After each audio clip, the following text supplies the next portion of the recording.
Hey, I'm Dawn Marie Solis, and I'm so excited to be back again with a friend, Brian King, on a topic that has been coming up in my neurodivergent circles, the ethics of using artificial intelligence and how the disabled community is navigating that.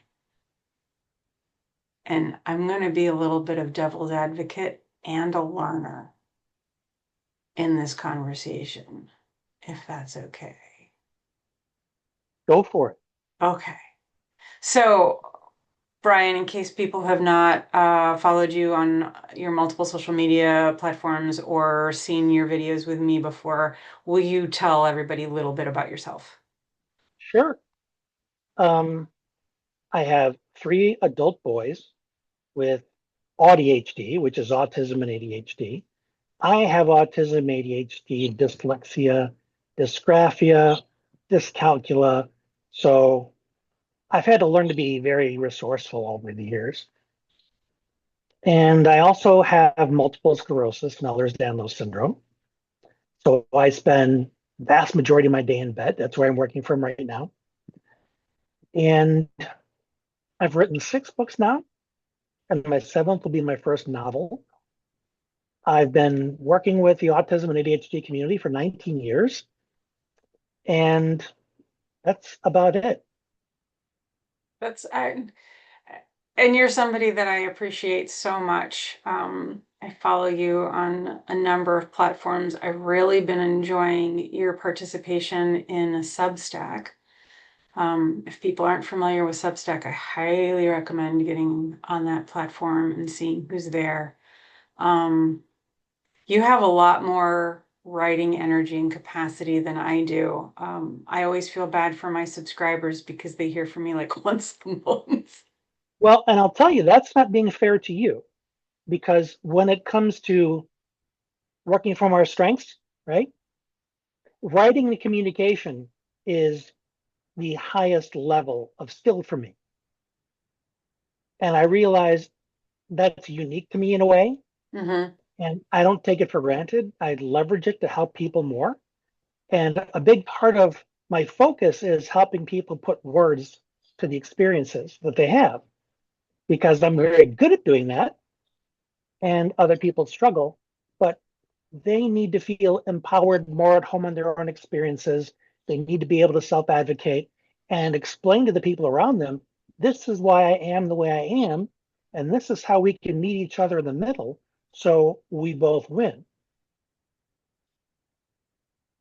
And I think that plays into the conversation that we wanted to have today. Um, for the very first time yesterday, I used AI to take notes on a meeting. I'd never tried it before. And I was using my Google account for the meeting. And so it's Google's AI. And it was brilliant. What The did you use to the do the transcript? so it wasn't just in Google Meet you can do just a transcript, right? So that it's Nice. just word for word. Um, but this was adding the AI note taking. So it's going to bullet point for me the specific things that were talked about. It bulleted out action items. Like I could not believe how good these notes were. So was this Google's AI? This was Google's, yeah, I can't remember what it's called, Gemini. Okay. So that's Um, that's for them for yeah, exactly. uh, and a big part of the reason why I did that is because I didn't want to come to this conversation not having given something a try. Um, I'm pretty squeamish about AI. Every computer program has within its code the humans that produced it. And whatever their biases are, whatever their perspectives are, it's in the code. Yeah, Um, that's one of the big risks is to realize that AI is not unbiased. right. And that's something to really be keen about because And there are some we've people, and this is, learned, if you're somebody like me who's neck deep in anti-racism work and really trying to be an alert and aware human on the planet, bias is baked in to our lives. Um, and we may not realize it. We may be doing everything we can to be the kindest, gentlest, most welcoming human on the planet. And there are going to be ways in which we think that we're planted there by other people's ideas that we haven't realized we haven't truly intellectually grappled with. and that's the story of our lives Right. before AI. So I'm not even saying there are like muhaha wicked people programming AI. Well, not I'm that they would not go on beyond record thinking about. that, but even without that, just your average decent human being trying to make a thing is going to accidentally and unconsciously infuse some of their bias into whatever it is they're doing. We all do this. I'm doing this Mhm. now as we have this conversation because I'm going to decide what we talk about based on what I think is important. That's my Yeah, bias, we're right? we're going to lead from our values. There's just no way around that. It's how we roll. Right. And often we're not as familiar with our values as we would hope we are. Right. I was just talking to my youngest child about this morning, that until you are faced with a situation, your values around it are theoretical. Yeah, because you don't know what you would actually do. Right. What are the circumstances that surround the choice at that moment? We were talking about the homeless population, and that's a whole other conversation that I would love to have with a zillion people because I rage about people's reaction to homeless people because I really want The, to know where the bleep they want these people to go. Like the what I fact that there are homeless people is a reflection on our country's values and on yes, the growing economic disparity.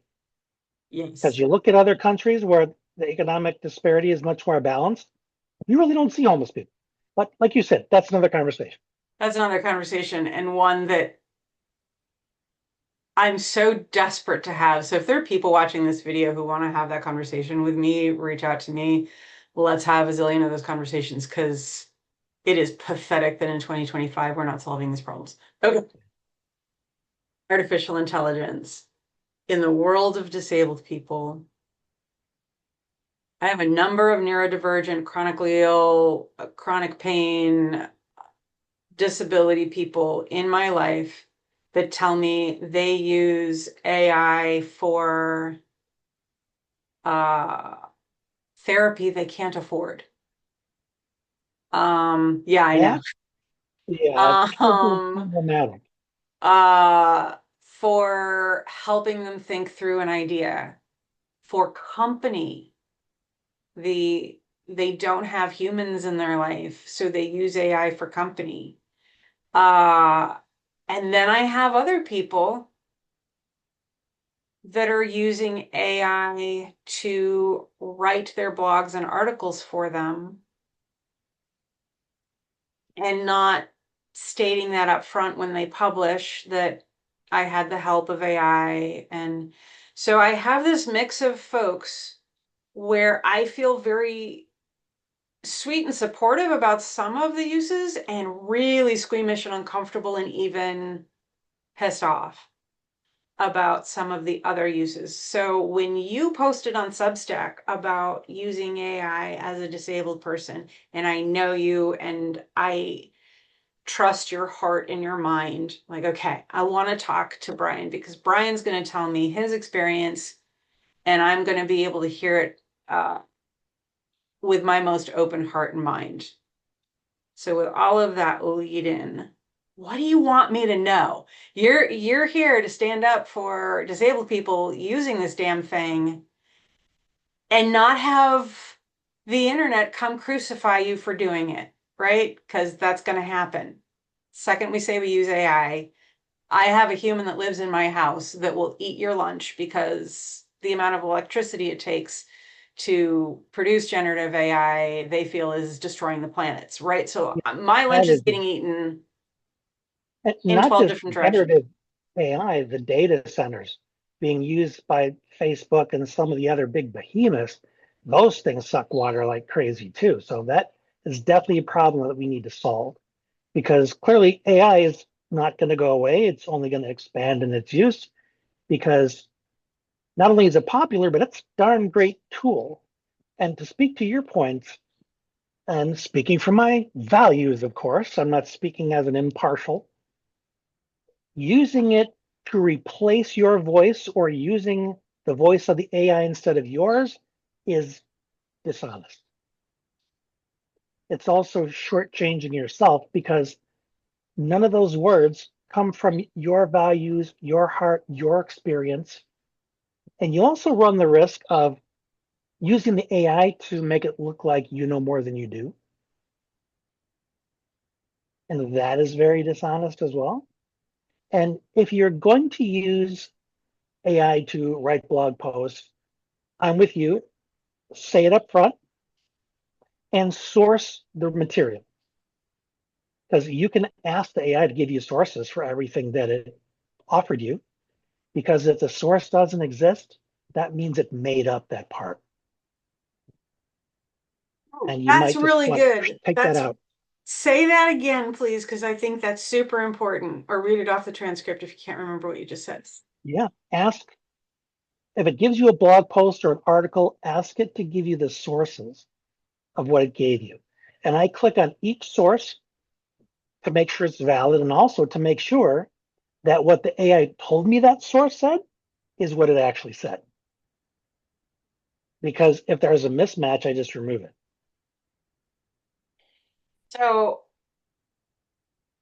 somebody that I was working with last year that I no longer work with because one, I got very sick last year and I had to stop working with basically everybody.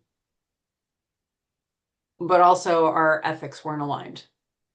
So I didn't feel once I got some of the health things better, I could return to work with that person. And they're one of the individuals that publishes voluminously, like so much. And it's all done with AI. And their feeling is they can't, because of their neurodivergent makeup, they can't think the words first. Once the words are there, they can decide if they sound like them and it's what they wanted to say, but they can't think the words first. So writing is a thing that they feel is necessary for their work, but is a significant hardship for them. So they feel like they're using it as a disabled person. And I really struggle with that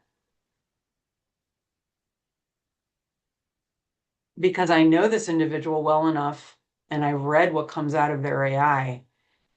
Exactly what you said a minute ago. It makes this individual sound more knowledgeable, more of an expert, and they are getting speaking engagements for pay that they shouldn't be getting. So this is somebody who can't think the words first. Right. How are they going to do on stage? So I've helped them with their talk, with a couple of talks last year, and I put in significant time to help them. And it's a thing, but they have AI write their talks for them. So I have for because me, it's I really struggle with this ethics question of a legitimate thinking difference, looking for a way to participate in a word heavy world, and they're using AI.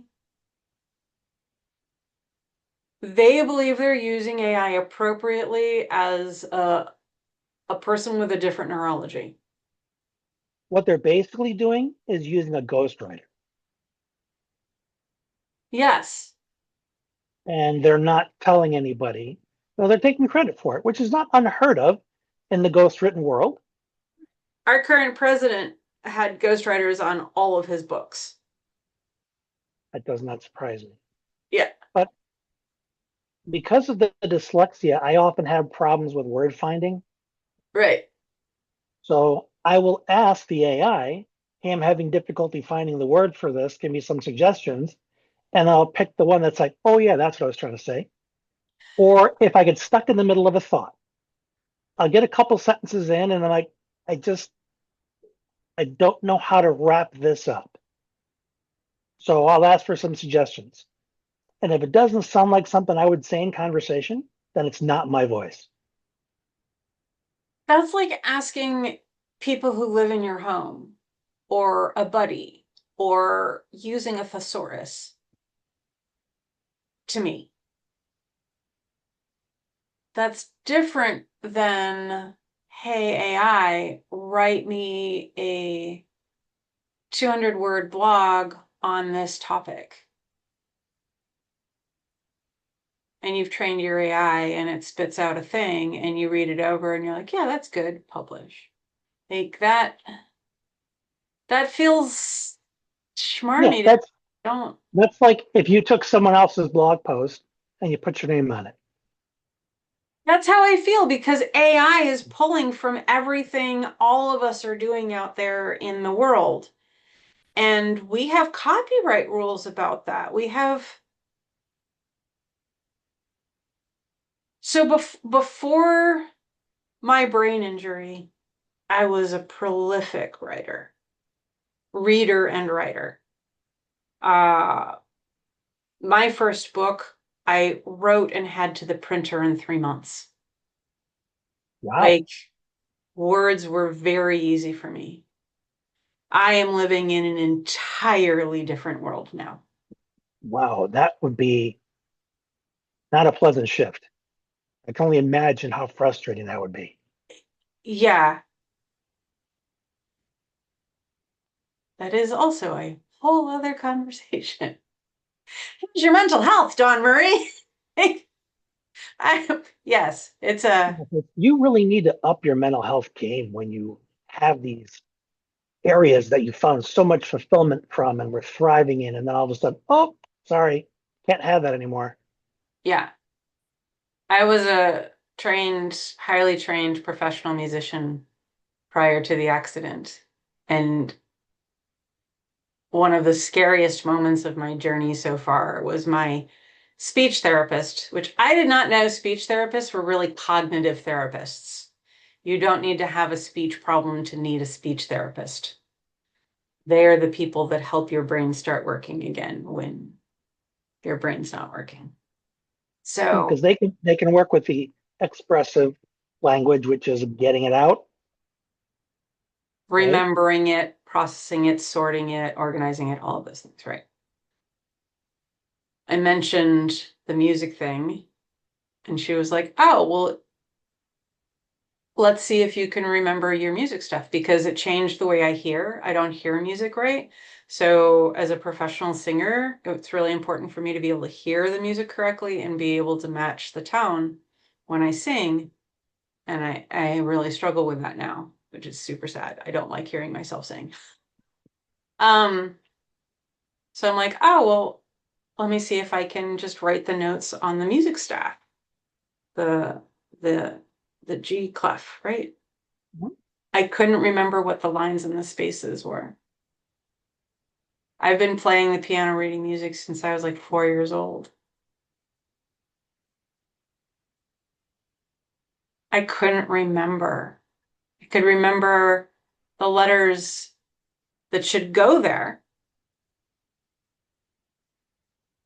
A, B, C, D, E, F, G. I could remember that. I couldn't remember where they went. So is that still the case for you? It depends on the day.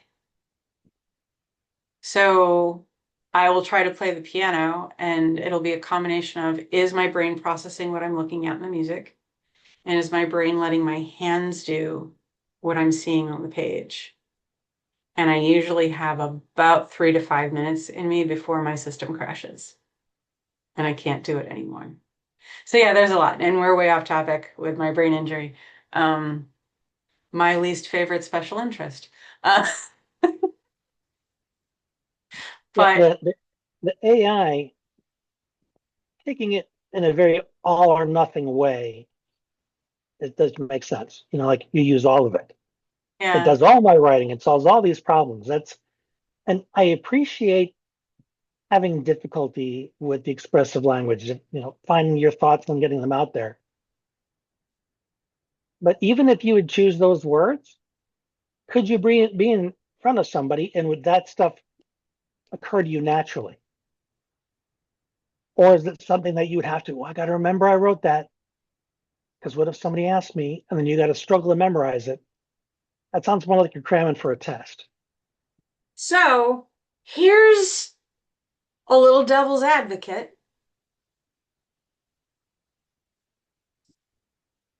That sounds elitist and disacknowledging of the struggles of a disabled person, right?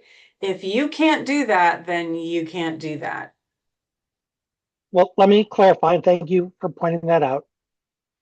It's the using it without explaining where you got it. Use the accommodation, but be honest about it. Because when people are interacting with you, they expect to be interacting with you. So it's like if you use Google Translate, it's not you speaking the language, it's Google Translate speaking the language. That's a really good example. I like that example. If I was going to take something I wrote and put it into Spanish, I know enough Spanish to say, hi, can I have this off the menu and where's the bathroom? So no, I have not translated my writing into Spanish. Where's the And bathroom? That's survival Spanish. if I've asked Google to do it,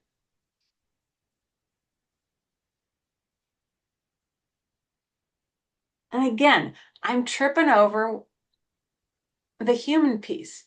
If I've asked Google to do it, yes, I should say I asked Google to do it. But two, whose livelihood did I not support because giant corporation did it for me instead of a human? And this is, oh, so our community, Uh, the neurodivergent community right now is statistically around 70% under or unemployed. We don't successfully financially support our lives as a community. no doubt. So, as one of those people that desperately needs to find ways to fund my life, I don't have translator money. Let me tell you this. I love the direction you're going. This would be a case where if an employer asks you, what accommodations would you need to do your job well? AI, this specific AI. Instead of saying, oh, don't worry about it. I got it handled and then using it in the background. It's not being honest with them and it's not being honest with yourself. Back to my Where's values the again. I'm where's not the speaking for everybody. My value is that it's important to not be ashamed of your accommodations, okay. but that's a personal value. One that I have had to work towards. When I first started trying to use accommodations, I was embarrassed. I felt humiliated. I didn't want anybody to know. I didn't want anybody to see me. But that was way back when. But I didn't want to keep feeling like that. So I've worked diligently over the years to get to this place of acceptance. So I'm speaking from that place. The person that we've been referencing, no doubt different places in our growth and different values about approaching AI.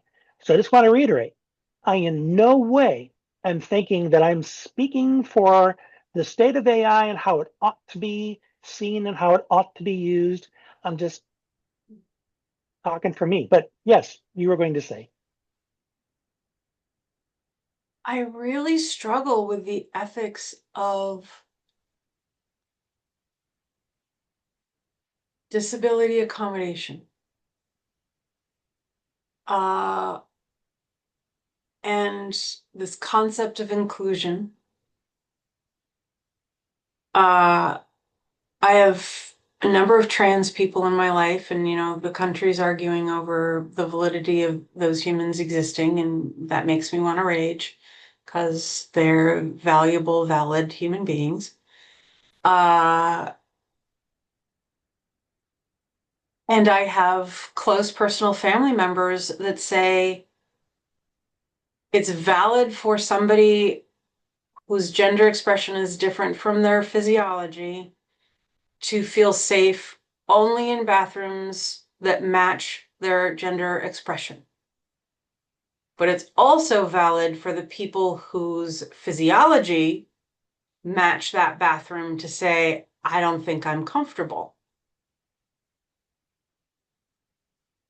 And to me, whether it's AI, the trans conversation, the like wherever it is where we're all butting heads, I am wired to try to find mutual ground.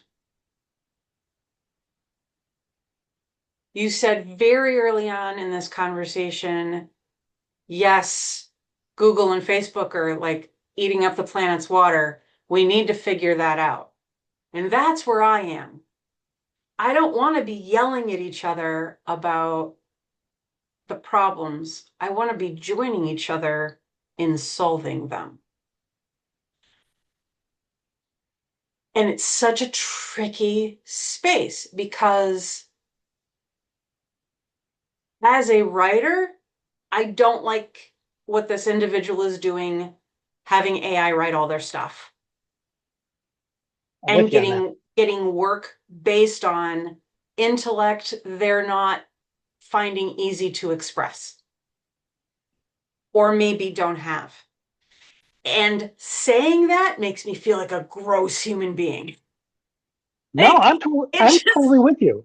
it makes Well, every bit of me let me growl. give you another example. Okay. The people that have these highly touched up professional photos, somebody went to town with Photoshop to remove all the wrinkles, and then you show up and you And you look don't look nothing like that. like that. Yeah, I feel lied to. But I do. I consider the same thing. If Yeah. that's not how you're going to express yourself in person, then it's not you. It's not your voice, so to speak. Yeah. Whether or not you agree with the language, if you talk to somebody, is that going to sound like you? No. Okay.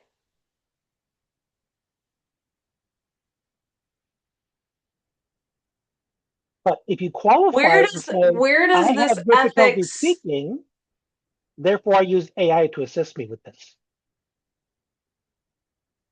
where does this ethics line land for a nonverbal person?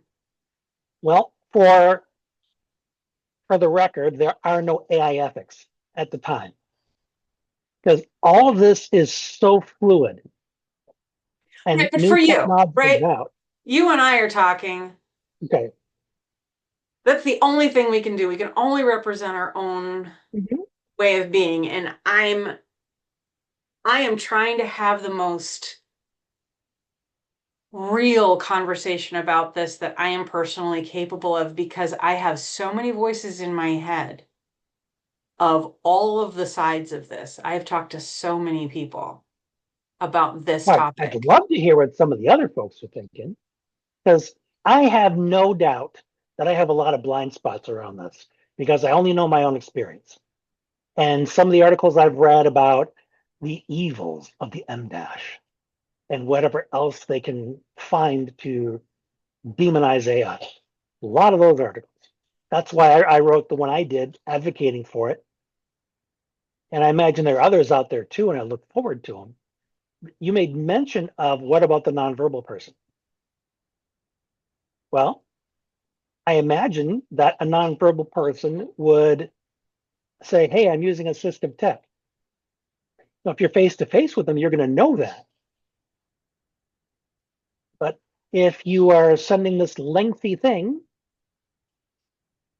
over the email, making it sound like you, what if the person says, hey, you sound like an awesome person. Why don't we hop on a Zoom call or something? What do you tell them? Are you honest and say, I did this with assistive tech? Or do you make a bunch of excuses and say, oh, no, no, I'm not comfortable on camera. So that's one of the concerns I have is this person motivated by looking like they're more competent than they are? Or is this person motivated by this helps me connect better with other people because it fills in a gap between what I'm capable of doing and what they need from me? I guess I'm ultimately about honesty around how you got what you got. Mm-hmm. I mean, it's like leaving out you got something from a book, but you didn't put in the notation. That's like that's plagiarism at that point. So for me, in the myopics of the way I think about this, Mhm.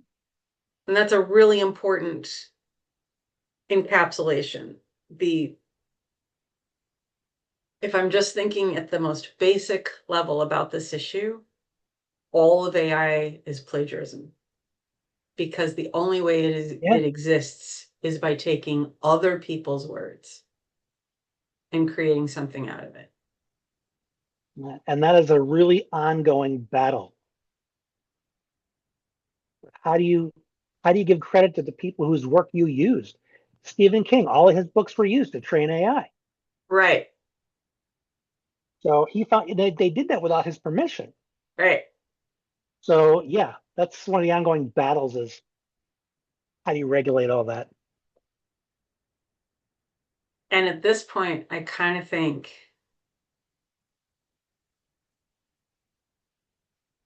the chickens are out of the hen house. Like there's no there's no putting that genie back in the bottle, right? Like it's Yeah. already happened. We've already trained AI with without permission, without credit, without appropriate financial uh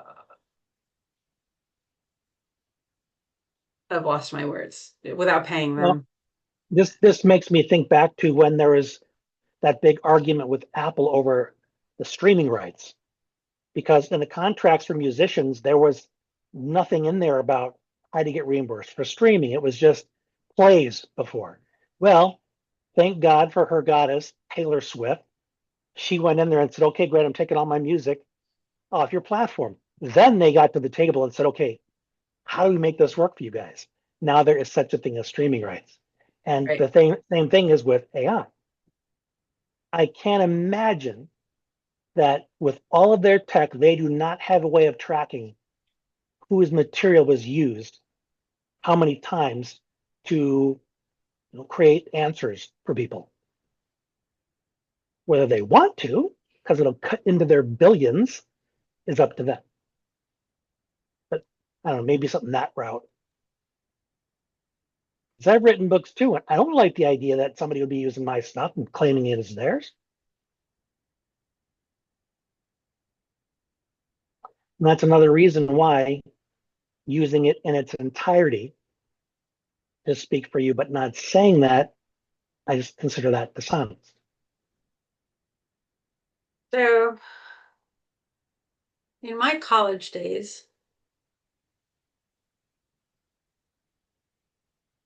computers required two 5.5-inch floppies and a C prompt to get going, Oh right? yeah, I We did remember not that have too. the internet. You had to go to the library to do research, right? And I would write papers, and a constant thought of mine was, with the exception of few people or no one has done this research before, so we're doing this research and we're reporting on our research. With that exclusion aside, every research paper in the world is taking other people's ideas and writing it down. And where is the line between I have gathered, amalgamated, and had my own thought, and I've written that down.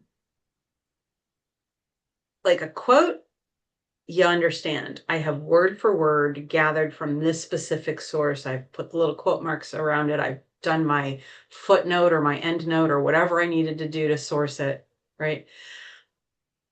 But no matter what, every research work ever, if you're going to other sources and you're reading it and then you're writing about it,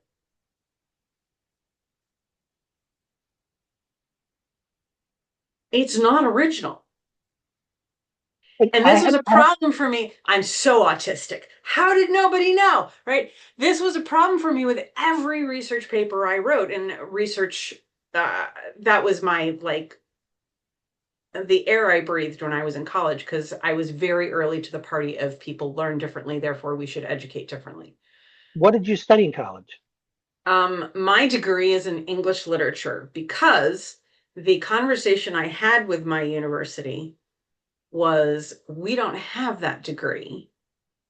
I wanted to research how people learn and how to teach a classroom full of different learners. That's what I wanted my degree to be in. And I'm old enough that that was really early to the party, even finding people who were writing about it.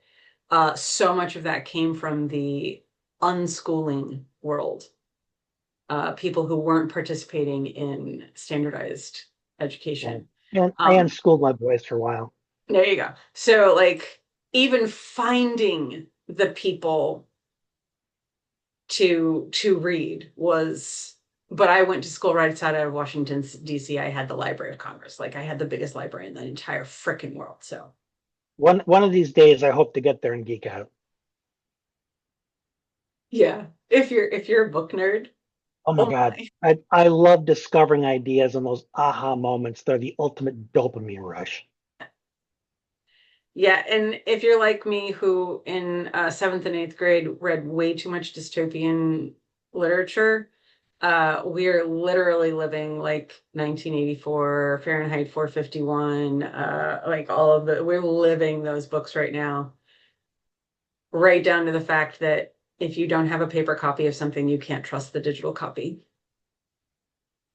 Yeah. I'm actually thinking about, even though I have the dyslexia, I'm actually thinking about starting to get hardcover books again because on the platform can't just suddenly delete access to everything I bought. So I use Speechify since the accident because I have very little reading capacity now. I before the accident, I was reading 3 to 5 hardcore intellectual books at the same time, processing that information, writing about them, speaking about them, uh, talking to the authors, all of those things, right? I now use Speechify because I can, whether it's an ebook format or a physical book, I can have Speechify read it to me. Hmm. Um, I can have Speechify read my emails to me. Uh, a web page. I can highlight a section and have Speechify read it to me. So That sounds pretty gold. it is pretty cool. It's not perfect. Uh, it's getting better. It doesn't know what to do. It doesn't know what to do with certain punctuation and abbreviations and um, the word when letters represent the words. Acronyms, Is that what that is?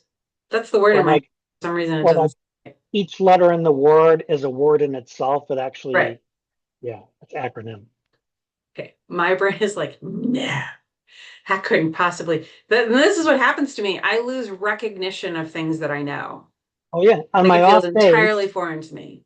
like yesterday was one of my off days where I struggled to spell words that I've spelled all the time. Yeah. And then when I do spell it, it looks absurd. And then I go in the dictionary and say, no, it's how it's spelled. Yeah. And my brain is just in conflict over that, but that looks stupid. Yeah. So Okay, I'm if that's also your opinion. dyslexic and dyscalculic. Uh, Before the accident, I had my dyslexia pretty handled because I don't have the letter flipping problem. Yeah, me neither. Mine is it wants to take in all of the information and make a 3D puzzle out of it. Do you know this about dyslexia? This is one of my favorite things I've learned in the last few years. Dyslexia is not a reading disability. Dyslexia is a brain designed for 3D mapping and modeling. Well, then there's this little rub. I also have aphantasia. I don't know what that is. It's the inability to picture things. So if someone says, imagine this, picture yourself here. Nope. Oh, I your have to, dyslexia hates that. yeah, it's a bitch. I said, no, I need to do it, or you need to show me the picture. Don't tell me what you're talking about. Expect me to visualize it. Show me. So the way dyslexia functions best is with a highly picture-based mind. Nope, not me. That sucks for you. I am so sorry. That Well, sucks. it does suck, but it's also the reality. One thing that I've really gotten into over the years is to immediately kick into solution focused thinking. I don't Well, yeah. always do it. Nothing's 100%. And there are times where I go down the rabbit hole of catastrophic thinking. I need someone to pull me out. So, but the times it does work, it's dynamite. But there's one thing I want to go back to if it's okay. You We keep getting mentioned off course. We're not ADHD or anything. I mean, come on. tangents are the ways we live. In fact, Right. I get suspicious about straight lines anywhere. They say the road is a straight shot. I can't handle that. I need detours. Give me GPS that's on the fritz. But when we were talking about research papers, because I have my master's in social work, so most of what we did was research papers. And I had an issue with those right off the bat, too. And I said to the teacher, why do you want me to write papers about what other people think? Aren't I here to, like think for myself or whatever? Then what I eventually got out of it was it shows that you are doing the thinking, but you're using these resources to reinforce or validate what you're thinking to show that your thinking is research based or supported by research instead of just pulling something out of the air and then going using it with a client and doing harm. So that's kind of what they wanted us to get from research, or at least what I took away from it. But it's important that you demonstrate that you are thinking along the way, not just, well, I think this because all these people said so. Then you're just being submissive. You're not thinking about for yourself.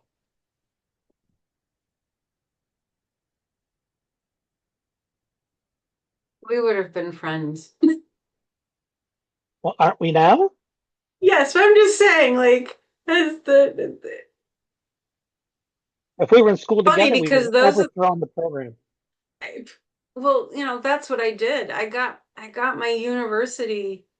I may have been one of or possibly the first design your own major from the University of Maryland because I might have just made them tired. I don't know. I don't know why they let me do it.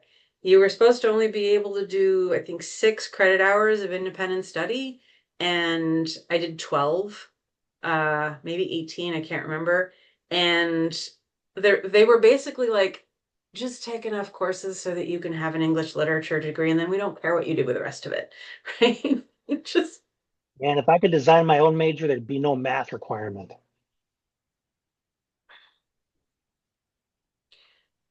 my first college taught logic, and it was the first time I understood a mathematical concept for real in my life to that point.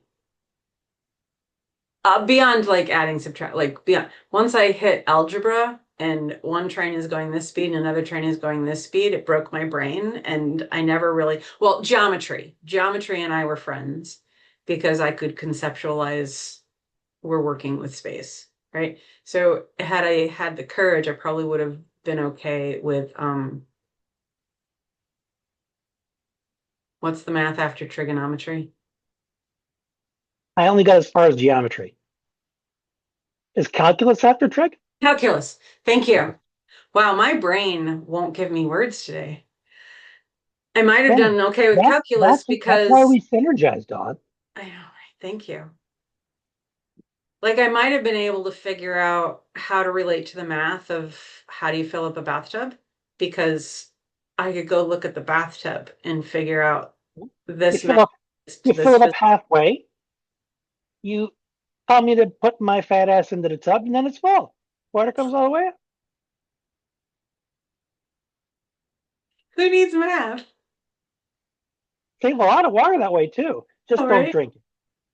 Just don't drink. Oh my God.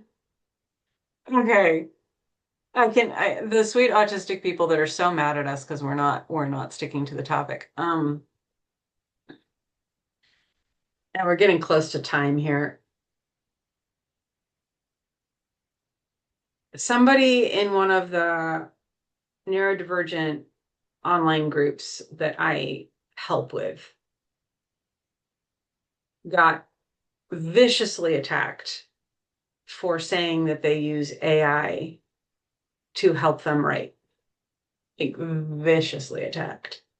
Now that is outrageous. It's one thing to disagree with somebody, but why come after them like that? Was this fellow people on the spectrum doing this? Yes, And what was their issue? lots. The environmental thing, the if that's not your natural skill, you're making it harder on those of us who have that natural skill to be represented, make a living, an unfair advantage, all kinds of things, all kinds of things. Man, they're Um, arguing that's an ableist argument. It's an unfair advantage, meaning it's not to give somebody an accommodation to, you know, kind of meet people where they're at, other folks who you can communicate. That's very reasonable. What I consider unreasonable is to deny you're using an accommodation. so I'm going to put this in the world of sports. There's a runner who's a double amputee and has been very successfully running in the Paralympics. Was that's not Oscar Pistorius? Is this a newer guy you're talking about? Oh, if my life depended on it, I wouldn't know their name. It's not a thing my brain keeps.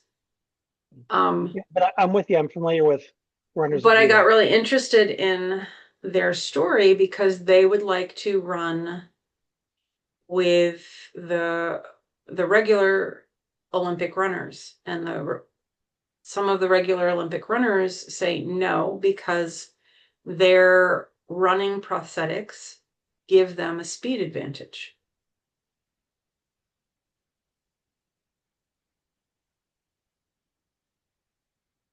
Is it the same argument? For me, as a writer who's trying to do it without AI, with all of my struggles, to say, yes, it may be a needed accommodation for you and it's giving you an unfair advantage. It's only unfair if the prosthetics are calibrated to give you more spring and push you forward.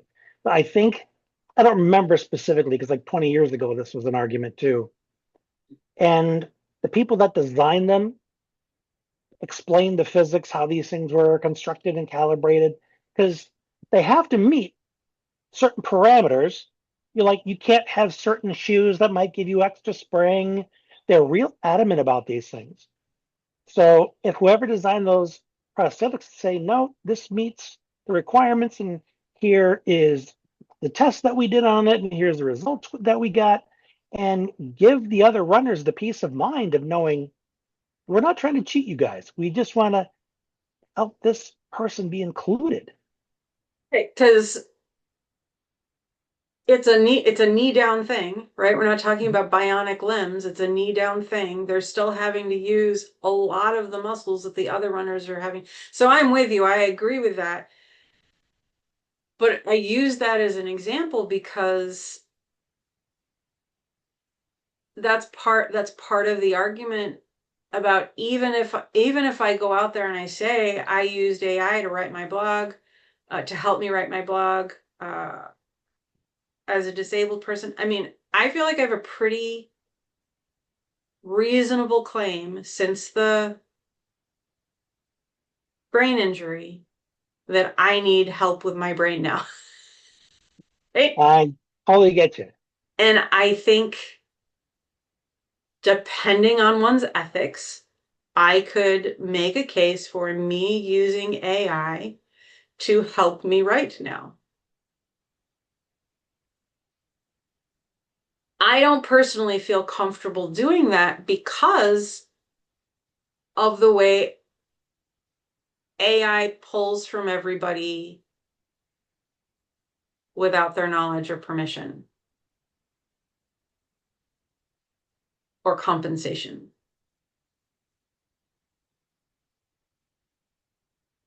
I wouldn't have a problem saying, hey, friends of mine, if you feel like you have time and capacity, I'm struggling with a concept. How would you say it?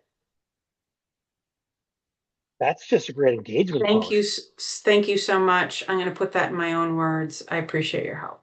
Right? Like, I don't have a problem doing that because they know what I'm doing. They've bought in, they've given me permission.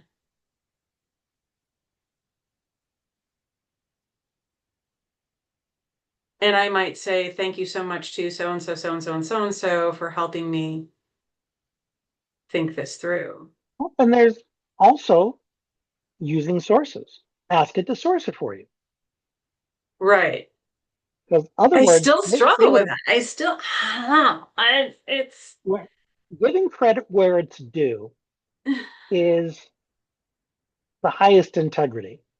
right. And I You agree saying, with that. I know a lot, or I know some stuff, and I researched this, and I'm looking forward to learning more. But to have none of that, because with when you source things, you're going to see that maybe there were 3 lines in your post that came from a blog post somewhere else, and you wouldn't have known that otherwise.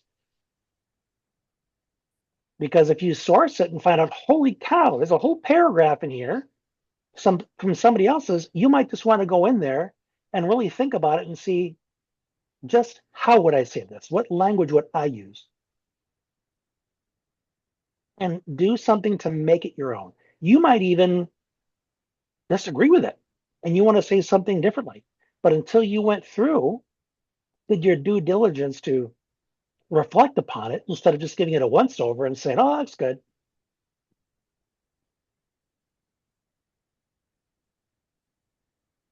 I really appreciate you having this conversation with me. Really appreciate it. And this is just the start because we Right. know this is all in its infancy. It's, yeah, it's so new. And I can see so many potential uses for the disabled community in such positive ways. And I really feel like we've got to be very alert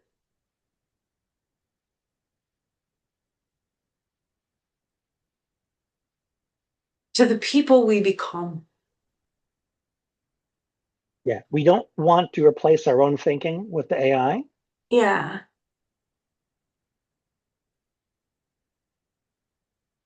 It's not a trustworthy source.